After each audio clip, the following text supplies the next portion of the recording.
जनाब, आज आपको मैं एक बड़ी इंटरेस्टिंग चीज बताता हूँ। अभी 2026 में कुछ रिजल्ट्स पब्लिश हुए हैं।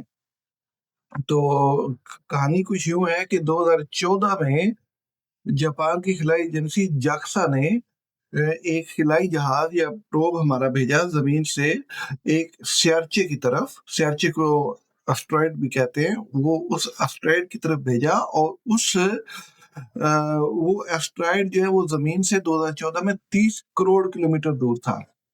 तो हमारा जो खिलाई जहाज है ये 3.5 साल खिला में चलता रहा। आप अंदाजा करें कि जो हमारा स्यार्चा है वो सूरज के गिर्द चक्कर लगा रहा है और हमारे अपना प्रोब या खिलाई जहाज जो है वो उसकी तरफ जा रहा है। 2018 में हमारा खिलाई जहाज उस स्यार्चे के करीब पहुंचा। और स्यार्चा कितना है? स्यार्चा सिर्फ 900 मीटर है, उसका कुतर है, यानी वो 1 किलोमीटर से भी कम है।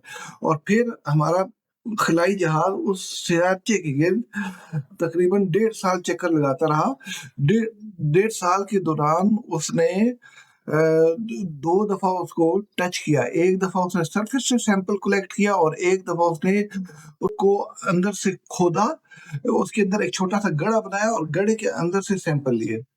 और सैंपल लेने के बाद तकरीबन हमारे खिलाई जहाज को 1 साल लगा वो वापस वो सैंपल जमीन तक पहुंचाने में। और सैंपल कितना था? इतने सालों की पूरे डेकेड की मेहनत जो है उसके बाद 5.4 ग्राम सैंपल जो है वो छोटा सा सैंपल ऑस्ट्रेलिया में जमीन के मदार में दाखिल हुआ और ऑस्ट्रेलिया में उसने टच किया।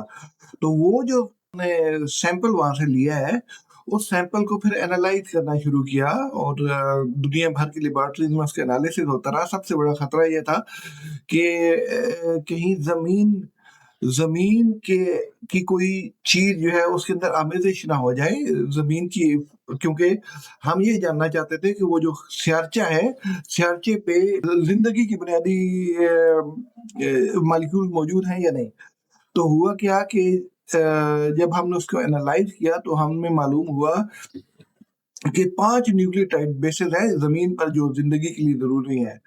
तो वो पांचों के पांचों nucleotide basis adenine, guanine, cytosine, thymine, uracil जो डीएनए और आरएनए बनाती हैं, जो जिंदगी के निजाम जिन पे यहाँ पे चलता है, वो पांचों की पांचों जो न्यूक्लियर बेसिस है वो उस सैंपल में से दरामद हुई है। यानी वो सैंपल वो जो स्यार्चा है उसमें ये मौजूद थी।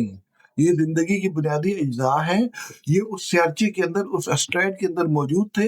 और अब जो है ये सवाल पैदा हो गया है कि अगर जिंदगी की बुनियादी अज्जा जो है वो जमीन के बाहर मौजूद थे कि वो खिला से ही आए और फिर यहाँ पे जमीन पर जिंदगी का इर्तिका का अमल शुरू हुआ।